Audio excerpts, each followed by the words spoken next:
और पाकिस्तान ने फिर से आतंकवाद की फैक्ट्री लगानी शुरू कर दी है। जिस जैश के बहावलपुर हेडक्वार्टर को भारत ने मिसाइल मारकर उड़ा दिया था, अब उसी के सरगना मसूद अजहर के लिए बहावलपुर एक्सटेंशन बनाया जा रहा है। पाकिस्तान को आईएमएफ से हजारों करोड़ का जो कर्ज मिला, वो अब आतंकवादियों पर खर्च करने की तैयारी शुरू हो चुकी है।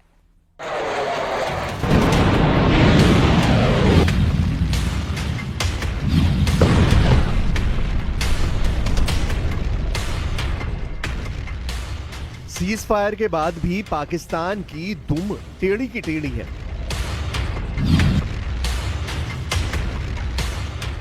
सीज फायर के बाद भी शहबाज शरीफ और जनरल आसिम मुनीर अपने एजेंडे पर कायम है।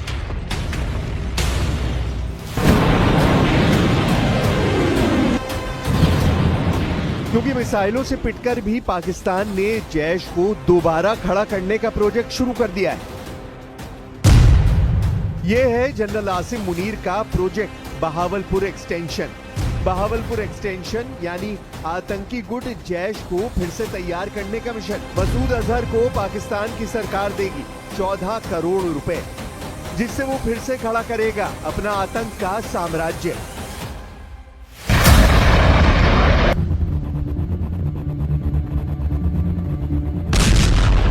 बहावलपुर में भारत के मिसाइल और ड्रोन अटैक ने जो किया, इस वीडियो को देखकर अब भी सिहर उठता है मसूद अजहर।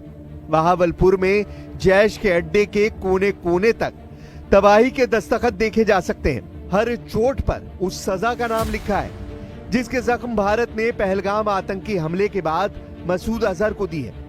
लेकिन अब इन जख्मों पर आसिम मुनीर और शहबाज शरीफ ने आईएमएफ वाला मरहम लगाने की तैयारी कर ली है। आईएमएफ यानी अंतर्राष्ट्रीय मुद्रा कोष से जो रकम पाकिस्तान को मिली, उसे पाकिस्तान ने आगे आतंकियों तक पहुंचाना शुरू कर दिया है।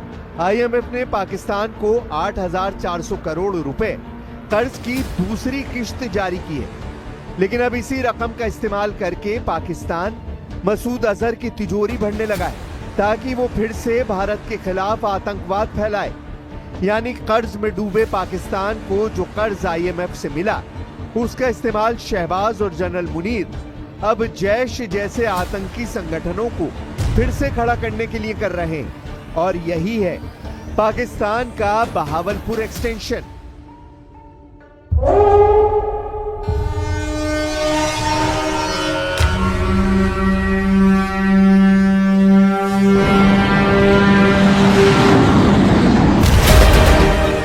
मई को भारत ने पाकिस्तान और पाक अधिकृत कश्मीर में 9 आतंकी अड्डों पर बमबारी की थी।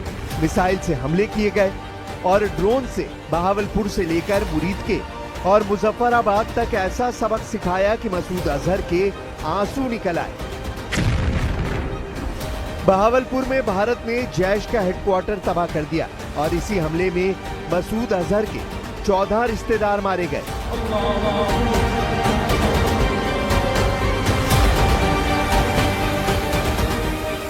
ये बात खुद मसूद अजहर ने कबूली है कि मरने वालों में उसकी बड़ी बहन और बहनोई, एक भतीजा और उसकी पत्नी, एक भतीजी और उसके परिवार के 5 बच्चे शामिल थे। वैसे इन हमलों में जैश के कई आतंकी भी मारे गए, इसकी तस्दीक हो चुकी है। लेकिन अब पाकिस्तान के प्रधानमंत्री शहबाज शरीफ और आसिम मुनीर ने मसूद अजहर के आतंकी गुट के पस्त हो चुके हौसलों को फिर से बुलंद करने की तैयारी कर ली है। 7 मई को भारत के हमले में मसूद अजहर के 14 रिश्तेदार मारे गए। अब इन 14 रिश्तेदारों के नाम पर मसूद अजहर को 14 करोड़ रुपए दिए जा रहे हैं। यानी हर लाश पर मसूद अजहर को 1 करोड़ का मुआवजा, या कहें कि जैश को खड़ा करने का फंड रिलीज किया जा रहा है। कर्ज के आगे नाक रगड़ने वाले पाकिस्तान को आईएमएफ की तरफ से ऐसे वक्त लोन दिया गया है जब उसके आतंकियों ने पहलगाम पर हमला किया और 26 से ज्यादा लोगों को मौत के घाट उतार दिया। भारत ने आईएमएफ की इस मीटिंग में न रहने का फैसला किया था, जिसमें पाकिस्तान को कर्ज देने का फैसला किया गया। 1958 से अब तक पाकिस्तान आईएमएफ से 25 बार कर्ज ले चुका है। इस बार पाकिस्तान को अंतर्राष्ट्रीय मुद्रा कोष से जो मदद मिली है वो दम तोड़ते जैश और लश्कर के लिए नई ऑक्सीजन साबित हो सकती है। पाकिस्तान जैसे देश को ऐसे वक्त में कर्ज देना वाकई में बहावलपुर और मुरीद के एक्सटेंशन प्रोजेक्ट की फंडिंग कही जाएगी। हालांकि जो मार पाकिस्तान को पड़ी है उस सदमे से बाहर निकलने में उसे अभी वक्त लगेगा। वो आईएमएफ की रकम से अपने तबाह हो चुके एयरबेस की मरम्मत भी कराएगा और मसूद अजहर और हाफिज सईद जैसे आतंकियों को मुआवजा भी दिलवाएगा। इसलिए समझना बहुत जरूरी है कि आईएमएफ यानी अंतर्राष्ट्रीय मुद्रा कोष से जो रकम पाकिस्तान को मिली वो पाकिस्तान के अकाउंट में नहीं बल्कि मसूद अजहर जैसे आतंकियों के खातों में जा रही है। हजारों करोड़ में से 14 करोड़ की रकम बेहद छोटी है, लेकिन इस मदद की पाई जुटाकर पाकिस्तान जैश और लश्कर जैसे आतंकियों को फिर से खड़ा करना चाहता है। यही पाकिस्तान का बहावलपुर एक्सटेंशन है और इसी के लिए वो उस नुकसान की भरपाई करना चाहता है जो उसको भारत ने पहुंचाया है।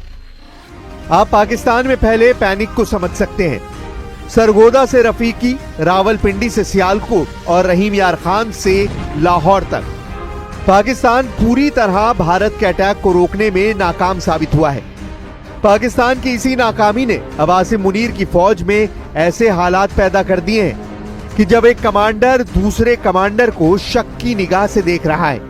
देखा जाए तो भारत की स्ट्राइक को रोकने में नाकाम रहे पाकिस्तान के सुरक्षा तंत्र में जैसे फूट पड़ गई है। एक खबर ऐसी भी है कि जिसे लेकर जनरल मुनीर ने आईएसआई प्रमुख को फटकार लगाई है।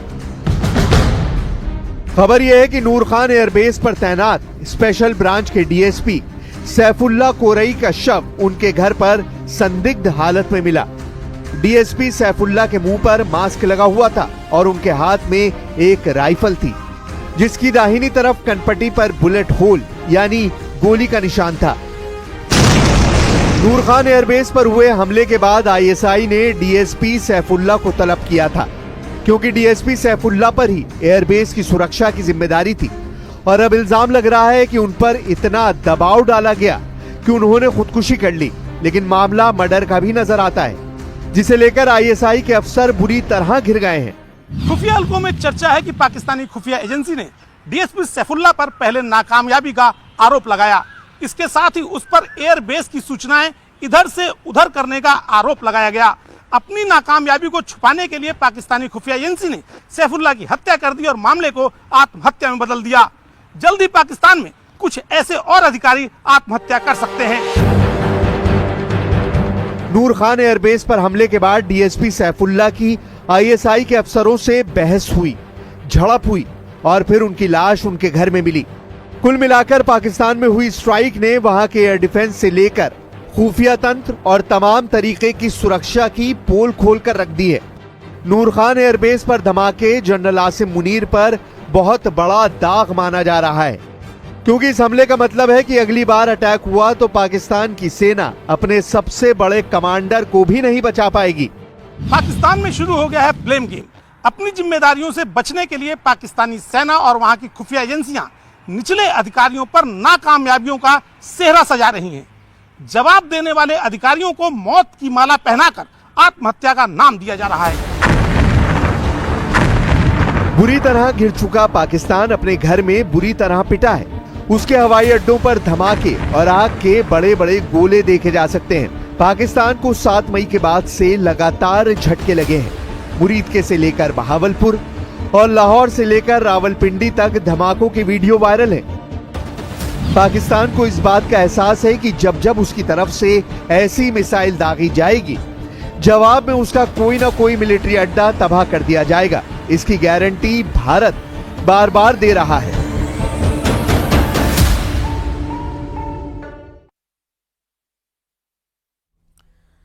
और पाकिस्तान के साथ उसकी गैंग को घेरने का मिशन भी शुरू हो गया है। पहलगाम आतंकी हमले के बाद पाकिस्तान जिस तरह से पिटा है उसे लेकर 3 देश बहुत ज्यादा दुखी हैं। भारत की स्ट्राइक के वक्त इन तीनों देशों ने पाकिस्तान को बचाने की पूरी कोशिश की लेकिन फेल हो गए। अब ये तीनों देश अलग अलग मोर्चों पर भारत के टारगेट पर आ चुके हैं।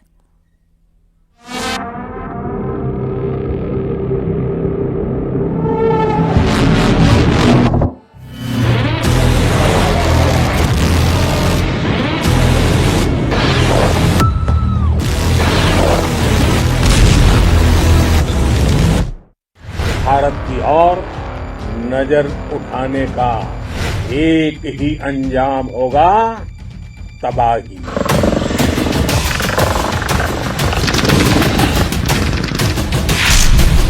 भारत में निर्दोष लोगों का खून बहाने का एक ही अंजाम होगा, विनाश और महाविनाश।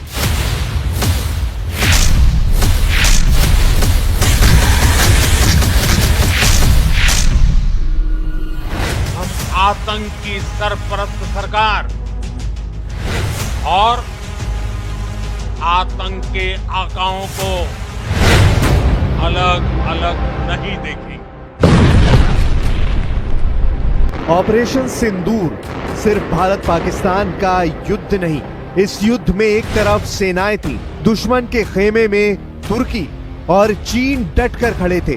चीन और तुर्की के हथियारों से पाकिस्तानी लड़ रहे थे। सबसे हाईटेक हथियारों का दम भरने वाले चीन और तुर्की को भारत के शूरवीरों ने महज 90 घंटे में चीर फाड़ डाला।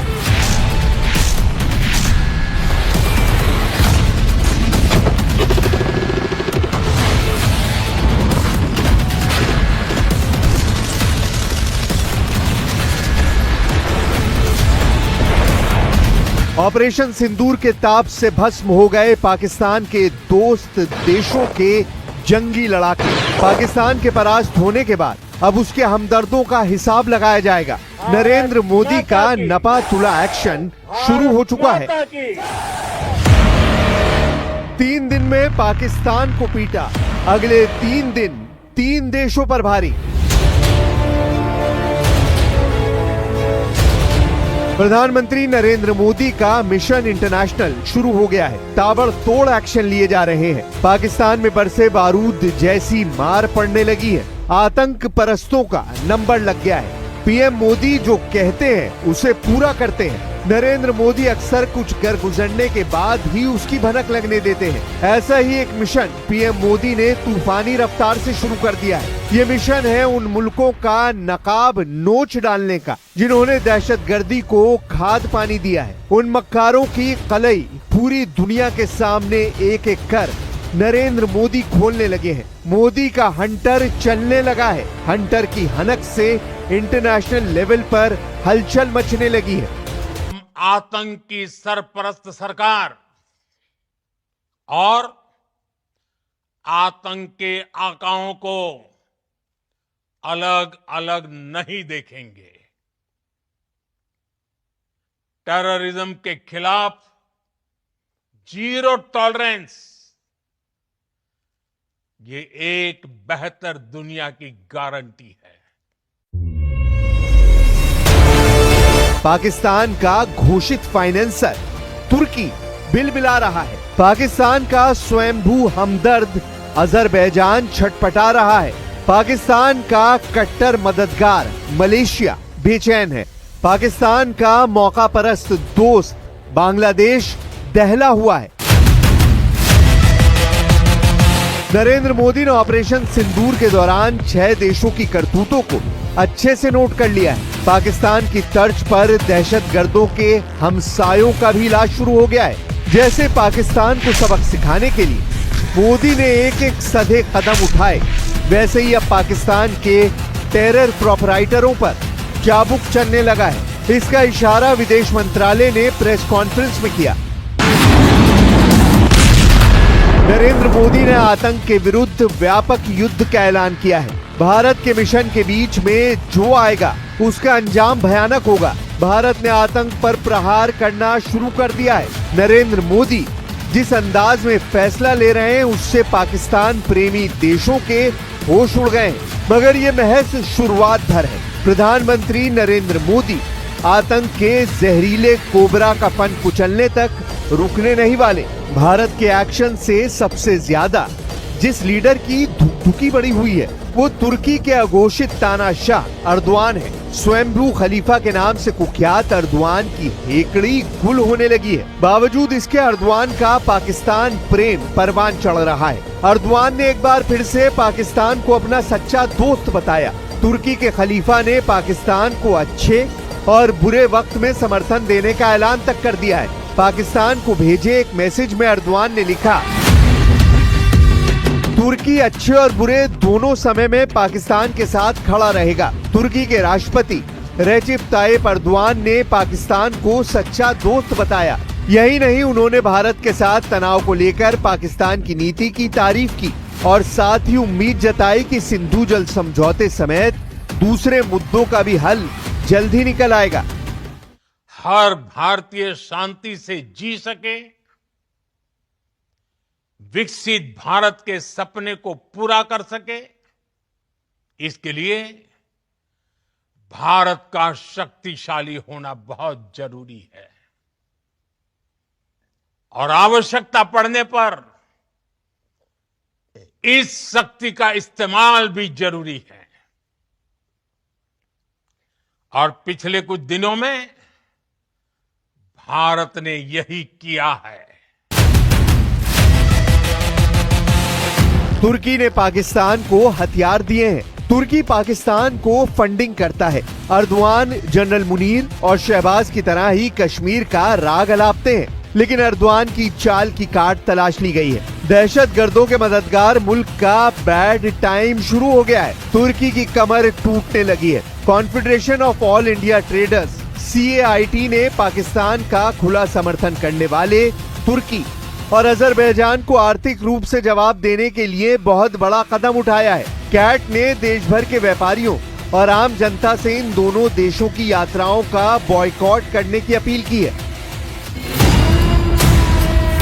आंकड़ों के मुताबिक 2024 में 3 लाख भारतीय तुर्की पहुंचे थे, जिससे तुर्की को $291.6 मिलियन की आमदनी हुई थी। वहीं अजरबैजान को भारतीय पर्यटकों से करीब $308.6 मिलियन की आमदनी हुई थी।